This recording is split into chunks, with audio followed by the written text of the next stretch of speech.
સુરતમાં એક જ રાત્રિ દરમિયાન 8 જેટલા ગણેશ પંડાલોમાં ચોરીને અંજામ આપનારા રીઢાઓને ક્રાઇમ બ્રાન્ચની ટીમે સીસીટીવીની મદદથી ઝડપી પાડ્યા છે. તો ઝડપેલા રીઢાઓ પાસેથી મુદ્દામાલ પણ પોલીસે કબજે કર્યો છે. એક ગણેશ પંડાલમાં ગણેશજીની નાની મૂર્તિને પણ ખંડિત કરાઈ હતી. લોકોએ સવારના સમયે ખંડિત મૂર્તિની જગ્યાએ નવી મૂર્તિની સ્થાપના કરી છે. સુરતના મૈદરપુરા વિસ્તારમાં તસ્કરો એક જ રાતમાં 8 ગણેશ પંડાલનો નિશાન બનાવી ચોરી કરતા ભક્તજનોમાં રોષ ફેલાયો છે. મૈદરપુરાના દારૂખાના રોડ પર આવેલા અલગ અલગ ગણેશ પંડાલમાં ગઈ રાત્રિના રોજ તસ્કરોએ ત્રાટકી ચાંદીની મૂર્તિ, દીવા, રોકડ સહિતના મુદ્દામાલની ચોરી કરી ફરાર થઈ ગયા હતા. ચોરી કરવાયેલા તસ્કરો સીસીટીવીમાં પણ કેદ થયા હતા. તો બનાવની જાણ થતાં જ મૈદરપુરા પોલીસ સાથે ક્રાઇમ બ્રાન્ચની ટીમ પણ સ્થળે દોડી ગઈ હતી અને ક્રાઇમ બ્રાન્ચની ટીમે સીસીટીવીના આધારે ગણતરીના કલાકોમાં જ આકાશ ઉર્ફે તાંબો ગોવિંદ દંતાણી અને સોહેલ સાંઈ દંતાણી નામના 2 તસ્કરોની ચોરીમાં ગયેલા મુદ્દામાલ સાથે ધરપકડ કરી છે. તો ઘટના અંગે ડીસીપી રાઘવ જૈને સ્પષ્ટતા કરી હતી કે આ ઘટના માત્ર ચોરીનો પ્રયાસ છે અને તેનો કોઈ ધાર્મિક લાગણી દુભાવવાનો ઈરાદો નથી.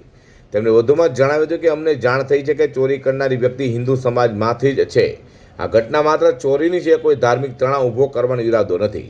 તેમણે લોકોને અપીલ કરી છે કે તેઓ કોઈ પણ પ્રકારની અફવાઓ પર ધ્યાન ન આપે અને શાંતિ જાળવે.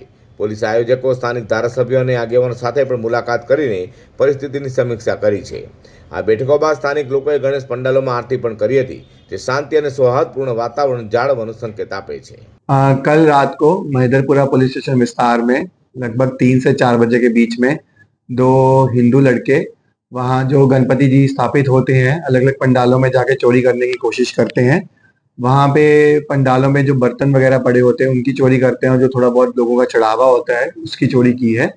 तो जैसे ही हमें सूचना मिलती है तो सूरत शहर की पुलिस जो है अलग अलग टीमें बना के जो लोकल सीसीटीवी है उसका एनालिसिस करती है और उसके आधार पर जो हमें ट्रेसेस मिलते हैं और जो लोकल प्राथमिक तपास करने के बाद माहिती मिलती है, हमें पता लगता है कि 2 युवान लड़के, हिंदू लड़के जिनकी उम्र लगभग 20 से 22 साल है, तो उन्होंने यह जो भी घटना है की है. तो उसके बाद हमें जो माहिती मिलती है हम इसको ट्रेस करते हुए लगभग सिंगनपुर इलाके के आसपास से इन दोनों जो आरोपी हैं उनको पकड़ लिया है. तो पकड़ने के बाद जो हमें माहिती मिली है कि 2 लड़कों के जो नाम है, एक का नाम है आकाश उर्फे तंबो गोविंद और दूसरे का है साहिल दंतानी. तो मुद्दा माल भी जो है पूरी तरह से रिकवर कर लिया गया है और जो लोकल आयोजक हैं उनसे भी बातचीत हो गई है और किसी भी तरह का कोई असंतोष नहीं है और पूरा जो माहौल है वो शांतिपूर्वक है. સુરતમાં શાંતિપૂર્ણ માહોલમાં ગણેશોત્સવનો તહેવાર ઉજવાઈ રહ્યો છે, ત્યારે એક સાથે 8 ગણેશ પંડાલોમાં ચોરીની ઘટના બનતા લોકોમાં પણ ચોરો સામે ભારે આક્રોશ જોવા મળ્યો છે.